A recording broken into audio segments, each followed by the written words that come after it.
मेरे प्यारे दोस्तों, मित्रों और साथियों, सादर नमस्कार। हमारे इस YouTube चैनल वीडियो में और फेसबुक वीडियो में आप सभी लोगों का हृदय से मैं स्वागत करता हूं। मैं हूं आपका इष्ट मित्र दोस्त मिस्टर शांतिलाल डंसेना, बड़े डूमरपाली, रावड़सन, खरसिया, जिला रायगढ़, छत्तीसगढ़, भारत से हूं। मित्रों, आप लोग हमारे इस YouTube चैनल वीडियो को और फेसबुक वीडियो को देखते हैं तो आपको मैं हृदय से धन्यवाद देता हूं। अगर आप लोग हमारे इस YouTube चैनल वीडियो को पहली बार देख रहे हैं तो आपसे मैं निवेदन करता हूं, इसको सब्सक्राइब जरूर कर दें, बेल आइकन का जो घंटी है उसको भी क्लिक कर दें और विशेष रूप से ऑल ऑप्शन का चयन करना होगा ताकि हर रोज़ का नोटिफिकेशन सबसे पहले आपको उपलब्ध होता रहे। शुरू से अंत तक जरूर देखें, सुने, समझें, अनुभव भी करें। मन का है, उचित लगे, अच्छा लगे तो आप हमें एक लाइक जरूर दें और इष्ट मित्रों के पास शेयर भी करें।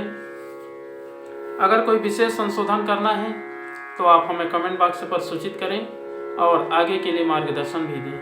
आपका दिया हुआ मार्गदर्शन हमारे जीवन का मुख्य आधार है। मित्रों, दूरदर्शिता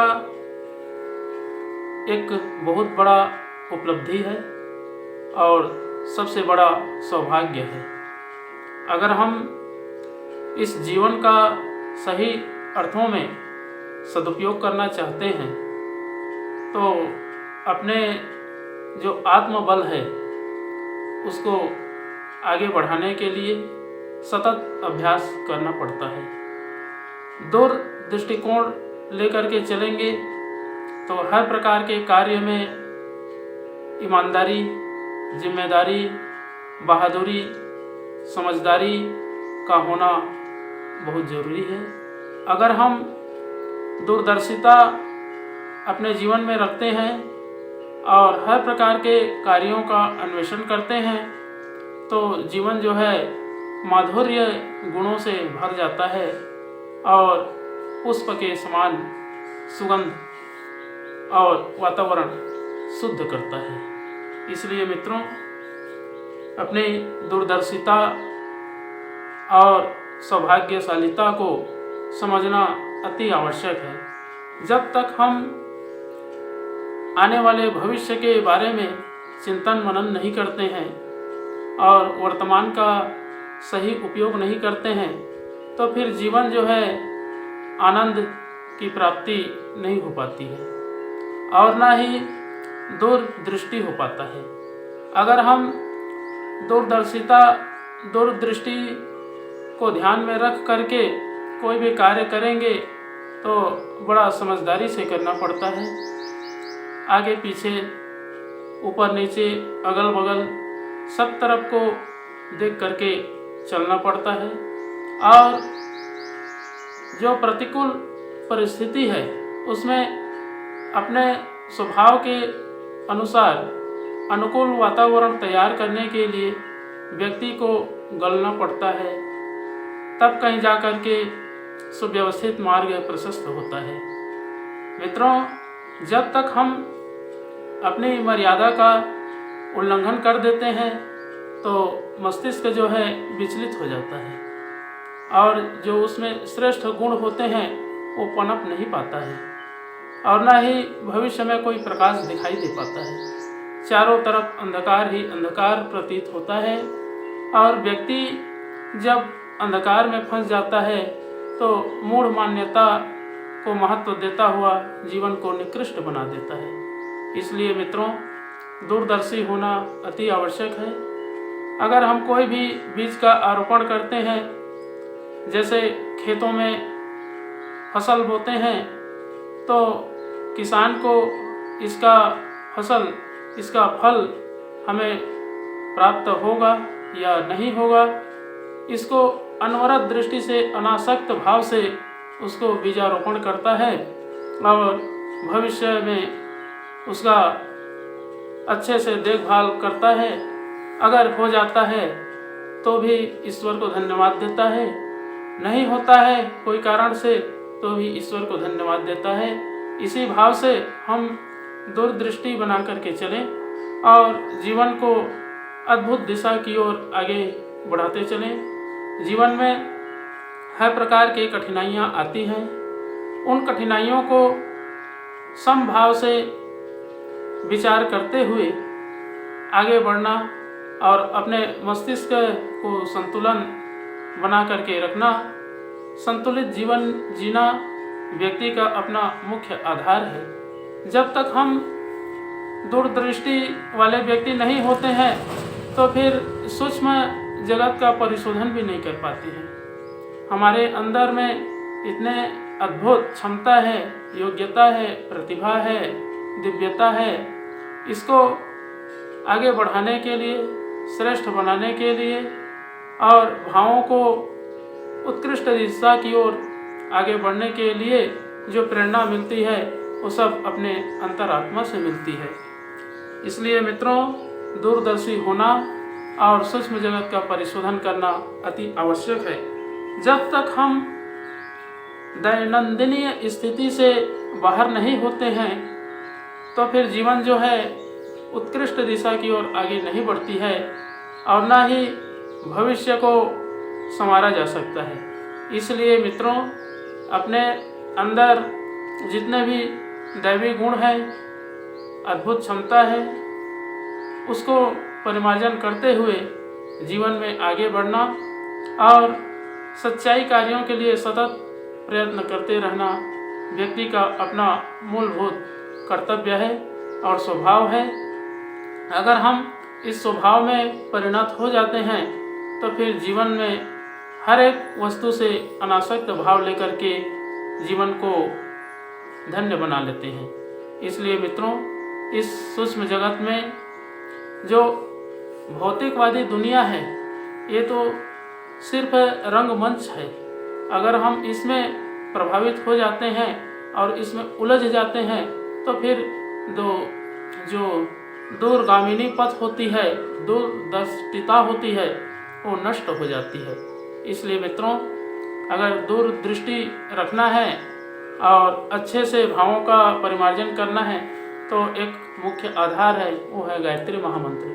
अगर हम गायत्री मंत्र का जाप करते हैं, उच्चारण करते हैं तो मन मस्तिष्क जो है शुद्ध हो जाता है, भाव भी पवित्र हो जाते हैं और कोई भी कार्य को करेंगे तो उसमें तन्मयता प्राप्त होती है। तो आइए मित्रों, एक बार गायत्री मंत्र और संपूर्ण के साथ में महामृत्युंजय मंत्र का उच्चारण मेरे साथ साथ में करेंगे।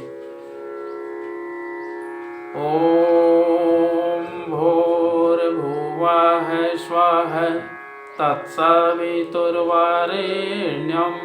भर्गो देवस्य धीमहि धियो यो नः प्रचोदयात्। उस प्राण स्वरूप, दुखनाशक, सुख स्वरूप, श्रेष्ठ है, तेजस्वी, पापनाशक, देव स्वरूप परमात्मा को हम अपनी अंतरात्मा में धारण करें। वह परमात्मा हमारी बुद्धि को सत्मार्ग की ओर प्रेरित करे। ओम हौम जूम सह ओम भूर्भुवः स्वः ओम त्र्यंबकं यजामहे सुगंधिं पुष्टिवर्धनम् उर्वारुकमिव बन्धनान् मृत्योर्मुक्षीयमामृतात्। ओम स्वः भुवः भुः ओम सः जुम हौम ओम मृत्युंजय महादेव त्राहि मां शरणागतं जन्म मृत्यु जरा व्याधि पीडितं कर्म बन्धनाय। ओम असंभवं संभव कर्तुमुद्यतं प्रचंड झंझावृत्ति रोध सत्समं युगस्य निर्माण कृते समुद्यतं परम महाकालमं नमाम्यहम्। ओम अस्तोमा सद्गमय तमसोमा ज्योतिर्गमय मृत्योर्मामृतं गमय। परम पूज्य गुरुदेव, वेद मूर्ति, तपोनिष्ठ, युग दृष्टा, युग प्रवर्तक, युग ऋषि पंडित श्री राम शर्मा आचार्य जी, परम वंदनीय माता जी भगवती देवी शर्मा जी और आद्य माँ गायत्री माता, धरती माता, भारत माता, प्रकृति, पर्यावरण, सूर्यदेव, महाकाल भगवान, सरस्वती माँ, लक्ष्मी माता, सभी ग्रह नक्षत्र, स्थानपति देवता, ग्रामपति देवता, अखिल विश्व ब्रह्मांड के सभी देवी देवताओं के सूक्ष्म संरक्षण में जितने भी हमारे YouTube चैनल के माध्यम से, फेसबुक के माध्यम से, व्हाट्सएप स्टेटस के माध्यम से वीडियो देख रहे हैं, सुन रहे हैं, समझ रहे हैं, ऐसे हमारे प्रिय, आदरणीय, सम्माननीय, परम हितैषी हमारे देवतुल्य भाइयों, देवी स्वरूपा माताओं बहनों, आप लोगों को मेरा सादर प्रणाम। ऋषि चिंतन के सानिध्य में से आज का जो एक बहुत ही दिव्य महत्वपूर्ण सुविचार है आपके पास प्रस्तुत कर रहा हूँ। आज का सुविचार है मित्रों, दूरदर्शिता एक बहुत बड़ा सौभाग्य। बहुत ही अनमोल सुविचार है। जीवन संपदा सबको प्रायः समान स्तर की प्राप्त हुई है। जो इसका मूल्य समझते हैं वे इसके सदुपयोग का श्रेष्ठतम उपाय सोचते हैं। ऐसे ही लोग महामानवों में गिने जाते हैं। ऐसी कार्य पद्धति अपनाते हैं जिसका अनुकरण करके असंख्यों व्यक्ति धन्य बनते हैं। यह वही लोग हैं जिनने दूर का देखा है, भविष्य को उज्जवल बनाने वाला खेत बोया है। जिसने बोया है उसने काटा है और कोठे भरकर माला माल बना है। मित्रों, हीरा को भी कांच समझते हैं और कौड़ी मोल बेच देते हैं। इन्हें अदूरदर्शी कहा जाएगा।